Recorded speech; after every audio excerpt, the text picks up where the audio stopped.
দর্শক শ্রোতা, আজকের বিষয় হচ্ছে জাতীয় ঐক্যমত্যর জন্য যে ডাক দিয়েছিলেন, মানে ঐক্য গড়ার জন্য ডক্টর মোহাম্মদ ইউনূস যে ডাক দিয়েছেন, সেই ডাকে সাড়া দিয়ে সকল রাজনৈতিক দলগুলো তার ডাকে সাড়া দিয়ে সেখানে গিয়েছে এবং সেখানে গিয়ে বিএনপি ডিসেম্বরের মধ্যেই নির্বাচন চাচ্ছে। তার ডিসেম্বরের পর একদিনও সময় তারা দিতে চাচ্ছে না। এরই পরিপ্রেক্ষিতে এনসিপি নেতা, সাবেক উপদেষ্টা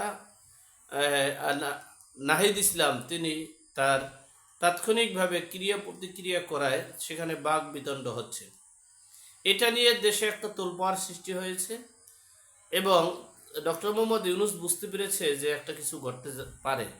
সেজন্য তার পীর এবং তাকে যাকে বসাইছে সে জায়গায় সরাসরি বুদ্ধি পরামর্শ এবং ষড়যন্ত্র করার জন্য, যে সকল ষড়যন্ত্র করার জন্য তিনি যুক্তরাষ্ট্রে গিয়েছেন, সে বিষয়ে সংক্ষেপে আপনাদের সাথে শেয়ার করছি।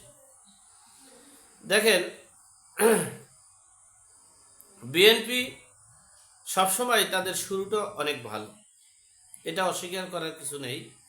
শেষটা তাদের ভয়াবহ খারাপ, যেটা কল্পনার বাইরে। তারা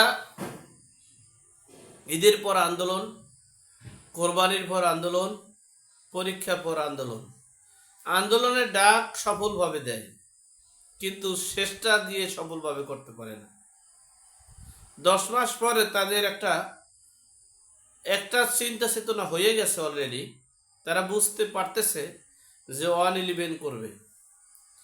কারণ হচ্ছে জাতীয় পার্টি, জামাত এবং এই ইসলামী দলগুলো এনসিপির সাথে জোট করতে পারেনি, বিদায় বিএনপির সাথে এখন পর্যন্ত তারা রাজনীতির প্ল্যাটফর্মে সমকক্ষ হতে পারেনি, বিদায় বিএনপিকে মাইনাস করতেই হবে।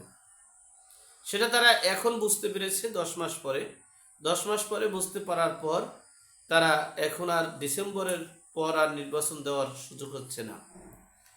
এজন্য doctor Mohammad Yunus plus NCP তাদেরকে লিড দিচ্ছে জাতিসংঘ এবং মার্কিন যুক্তরাষ্ট্র।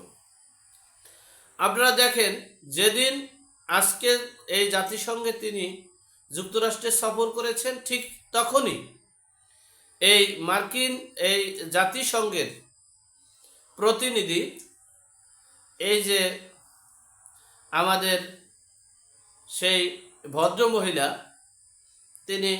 আমি নাম বলতে চাই না, এই ভদ্র মহিলা তিনি বলছেন যে আমরা আসলে রাজনৈতিক দলের নিবন্ধন বাতিলের পক্ষে ছিলাম না।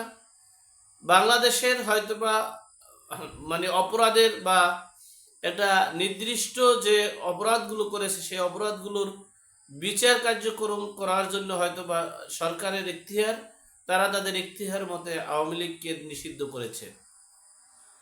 এখন বাংলাদেশের নির্বাচন, সাংবাদিকদের প্রশ্নে জিজ্ঞেস করা হয়েছে নির্বাচনের বিষয়টা, তখন তিনি বলেছেন বাংলাদেশের জনগণের উপরে নির্ভর করবে নির্বাচন কখন দিবে। এটা বাংলাদেশের দায়িত্বে যারা সরকারের দায়িত্বে যারা আছেন তারাই এটার সিদ্ধান্ত নেবেন।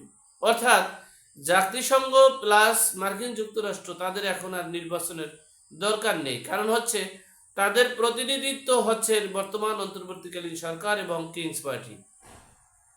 দেখেন, তাৎক্ষণিকভাবে তারা সেই প্রতিক্রিয়া আজকে কেন, 1 সপ্তাহ আগে, 15 দিন আগে তো বলতে পারতো।